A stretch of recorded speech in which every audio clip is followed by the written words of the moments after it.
Shimoneta, a boring world where the concept of dirty jokes does not exist or doesn't exist. This was a 12 episode anime that just ended on Saturday, the 19th of September. Now, at least for us. Now, this anime, I'll tell you right off the bat, was awesome. And there will be spoiler free sections, and there will be spoiler heavy or maybe spoiler content sections. And you'll know because I will put it on the screen, probably below one of these, on one of the corners, whether or not there is spoiler free content or non spoiler free content or spoiler content. Because part of this review, and as you'll see with like the rest of my reviews for the each individual series for this fall or this summer, um, I'm going to recommend them all, except for, well, I'm not doing that. Never mind. Well, I'm not doing Super, but regardless, uh, because Super is going to go on for quite some time. But regardless of that, what I'm going to do is I'm going to basically tell like potential viewers why you should watch it, and then I'll get into some of the spoiler heavy content for those of us who have watched it, or those of us who don't mind spoilers, who would rather see them and then get into the anime. So, with that said, let's get right into this. Now, Shimoneta. This we'll start with the story, the basic premise that is very spoiler free because it's pretty much in the title is the fact that it's a dystopian Japan basically where a team of people called the Decency Squad have basically eliminated all uh, dirty jokes or innuendos from Japan, and everybody wears like bracelets that like censor it, and on top of censoring, you actually get caught by a Decency Squad because it reports it to them, and they arrest you for being lewd. And so that whole idea of the fact that that could happen in the future. I don't think that'll ever happen in Japan, but it could happen in another country if it hasn't already. And I think that idea is really brilliant. Um, the reason is because Japan is known for being weird. Let's not even go into political correctness here. Fuck political correctness. Japan is stereotyped as being weird and fucking disgusting with tentacle porn and shit like that. Okay? That doesn't mean it's true. I'm just saying that is what they're known stereotypically for. Now, the fact that it's Japan that's doing this move, makes it all the more interesting. Because now we've twisted it the opposite way. Now that Japan most, is the cleanest country as far as dirty jokes and likewise go. So that I think that's a really cool twist. The fact that that's the case. Um, it's basically turning a stereotype on its head, which is really good in writing in general. Is taking a stereotype and turning it on its head to make it something that you would not expect. Um, so Japan is now the cleanest country. However, there's somebody named codenamed Blue Snow who is looking to educate the youth on dirty jokes and why it's healthy to be turned on and things like that. And so the moral of the story essentially from Jump Street, so this is still not spoiler heavy, this is spoiler free. This is basically what's advertised. Um, the basic moral of Shimoneta is that it's okay to be, turned on. It's okay to have dirty jokes. It's okay to be a bit perverted here and there. Um, and honestly, I agree with it. I agree with the moral. It's a good moral, like almost not necessarily middle ground because they kind of go very far with how the dirty jokes go, but it's a very good lesson because there's a lot of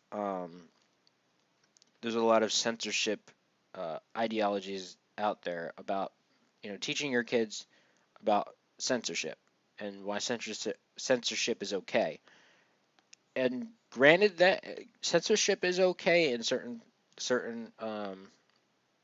situations. For example, if something's unairable, like if you can't air it on TV because it's that um, uncensored and you have to doctor it in order to show it on air, that's okay. It really is. And it's okay to have it uncut as well if that's viable for DVDs and or Blu-rays, etc. The point is that it's okay to teach both as long as there's some kind of a line. You draw a line and you don't cross it. That's the moral of both sides. Shimoneta teaches this side, the more liberal side, I guess you could say, where it's okay to be turned on and like dick jokes and stuff like that. I mean, so as far as basic premise with morals, it's good. It is solid. Did you guys expect that from an ecchi like this? I didn't, but it's fucking good. It actually does its job. Now, um, I guess that's the basic premise. So now I'm going to get into some of the specific premises, and so this is a part where there's going to be some spoilers here. So the whole the plot line in the beginning about Blue Snow being Kajo Ayame was awesome. Ayame is my favorite character, and just because how fucking hilarious she is. And the beginning premise with gathering socks, SOX, whatever socks, with Okuma, Saotome, and Kosari, that bitch. Um, even Kosari was cool. I liked it because they all had different facets of how they were able to join. For example, Saotome being a artist who's looking for inspiration, and the inspiration happens to be, again, spoilers, Anna basically raping Okuma. And I'll get to Anna in a second, because that's the next plot line I'm going to talk about is Anna's plot line, because she, of course, is the head of the student council, and her mother is like the head of the decency squad, or at least one of them. Her parents are very high up in that decency squad, and so for her to be accidentally kissed and for that to change her into this sexual deviant, this unbelievable yandere. Like, are you fucking kidding me? It was brilliant. Because the second, now here's the thing: is I got spoiled about Anna turning into a yandere, because everybody was going batshit over it, and they're like, all right, fine, I'll watch Shimoneta because it seems interesting based on the pictures people are showing, the love nectar cookies being the big thing, um, and so I was wondering at the very beginning, I'm like, how does Anna turn out this way when she's supposed to be so decent? And then all of a sudden, I see Okama accidentally kiss her, and I just start laughing my ass off because I knew, I'm like, that's how she changes? Are you fucking kidding me? A kiss? It's perfect. It was perfect. So, with that being said, Anna's storyline was also very well done because she turned from very decent to extreme sexual deviant, like to levels where even Ayame, Miss Blue Snow herself, is getting disgusted, and that is something else. So when it comes to that, that's just awesome. Uh, and all the things she does to Okuma are just, I just laugh my ass off. Even though if this were a guy doing this to a girl, do you think that people would still be laughing their asses off? Probably not. I mean, a lot of guys probably would, but a lot of women would be like, "This is an outrage. We have to ban this from Japanese television. Why is a guy raping a girl?" But no, when a girl rapes a guy, it's funny. I thought it was funny, so I'm gonna agree there on some extent. But like I said earlier, fuck political correctness. This is Shimoneta. This is not politically correct at all. So fuck it. If you came here with the intent of being offended by anything, get out of here right now. Fuck that shit. Um, if there's one thing I'm not, it's not. It's fake. I'm not a fake reviewer. I say what I think. I don't give a fuck. So with that being said, I've been saying that a lot, but you know, all that having been said, like she, the first thing was the rape scene, which was absolutely hilarious. And then Ayame sees Okuma's dick and is like, I never saw a real one before. It's like, really? And then the love nectar cookies, which I've seen like 15 billion times. That scene, it's just that face of I, my love nectar is in your cookies or whatever the exact line is, was amazing. It was amazing. And of course, the yandere scene where she literally holds up the scissors to Ayame's neck, threatening her because she thinks that Ayame and Okuma like each other, which they do.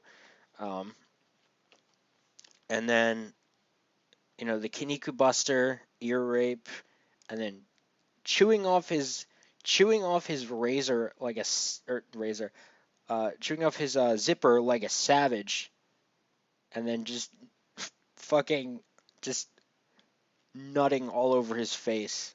It's just like all the different things she did to Okuma were just absolutely hilarious. Some of the funniest shit in the entire anime. Even though I think Ayame was still my favorite character, but Anna is close, very close. Um, Even the last episode, she basically almost drowns him and basically fucks him underwater. I mean, I guess Okuma never actually he never actually climaxed on her, but he got close, very close, like 2 or 3 times. So, um, that being said, I said it again. Fuck. I'm not gonna say it anymore. I'm gonna try not to. So moving on, her story is her plot line, if you can even call it a plot line. It was just awesome to the point where she's, sniffing his underwear and passing out, and then them using that to their advantage to defeat White Peak. Awesome. Speaking of White Peak, that's the next plot line, was the Gathered Fabric um, arc for the second half. Just one sec. So the whole Gathered Fabric arc, it was good. It was a little bit more serious than the first half of the show. So I don't think it was quite as good as the first half. However, there was plenty of funny moments, and White Peak in general he was pretty interesting, kind of funny at times, but he got wrecked. And so there's not much to talk about when it comes to that arc because the plotline was okay. It was simple, but it worked. But I don't think it was quite as funny as the first half of gathering socks together. That whole everything in the first half I think was funnier than the second half. Um, and the last plot line, which was the last episode, which was more or less. I mean, the story more or less ended in episode 11 with Ayame and Okuma revealing their feelings for each other and then just flying off on the blimp. Um, However, that last episode was more of a filler, um, but it was still a very good episode. I really enjoyed it. Where they go up against one of Okuma's dad's colleagues and basically just more shit that ended up with. I mean, the ending, like the last bit, seemed like more of a canon thing where she puts the flag down and does the laugh one last time with all the Sox members gathered. It was perfect. Um, so, um, as far as plot goes, it was great. It was a great plot. Now, as far as the comedy is by far the highest point, and this is spoiler free again. The comedy, as I mentioned in the story for the spoiler heavy parts, was brilliant. This was the funniest anime of the season, and If you watch it, you will know why. So if you haven't seen this and you're looking for good comedy, watch this fucking anime. Um, and if you have seen it, you know what I'm talking about. So, moving on, let's talk about, I guess, the characters. I'll just go over their names because this is also spoiler free. Okuma, I enjoyed Okuma, the main character, um, quite a bit. He was sort of the grounded individual that eventually just kind of goes along with everything. He's kind of stuck in the middle. Um, Ayame, as I mentioned in the spoiler section, is my favorite character, and you'll know why if you've seen it. Anna is close. Anna is very good. Fua is up there as well. I really enjoyed Fua. Um, Saotome was fine. Kosari, fuck her. Um, I mean, yeah, she's okay, and there were a lot of dick jokes that involved her head. That was kind of weird. It was all subtle, but she was okay, I guess. But fuck her in general. I didn't really care for her that much. White Peak was fine, and yeah, I mean that's Goriki. Yeah, Goriki. That plot line, by the way, was pretty hilarious as well. He was okay, but his plot twist was what made his character decent. So I guess with that being said, I said it. I said I wouldn't say it, and I fucking said it. Fuck it. Um. So ultimately, in conclusion, Shimoneta, Shimoneta to iu gainen ga sonzai shinai taikutsu na sekai. Okay, or Shimoneta, a boring world where the concept of dirty jokes doesn't exist. This was a trip. It was a fucking trip. Granted, I followed from episode 7 on, so I kind of joined halfway through, but these past 6 weeks were a fucking trip. It was just, it was awesome. It was a great ride, as you could say. And with all that having been said, no, I'm just kidding that time. This was fucking awesome. I would recommend it to anybody who does not have a heart condition because they actually warn you in one episode that the following content has shocking uh, stuff and people with heart conditions shouldn't be watching. That was before the cookie scene, just saying. But the thing is, if you are okay with ecchi and if you don't have a heart condition that doesn't react poorly to shocking content, fucking watch it. It's only 12 episodes. Fucking watch it. I'm just saying. Anyway, that's it. I'm not giving number ratings because I don't really care for them. Um, I mean, on my anime list, I gave it like an 8 out of 10, I think. But it's not like I'm never that good at like ranking in numbers. I'm just good at saying my opinion. That's just how I do it. So this was a very very good. It was a great anime, and there is hope for the future because I think there's more content because I think it's still ongoing. Um, and so hopefully there'll be another anime down the line. I really fucking hope so. So thank you guys for watching. I will see you guys in another video.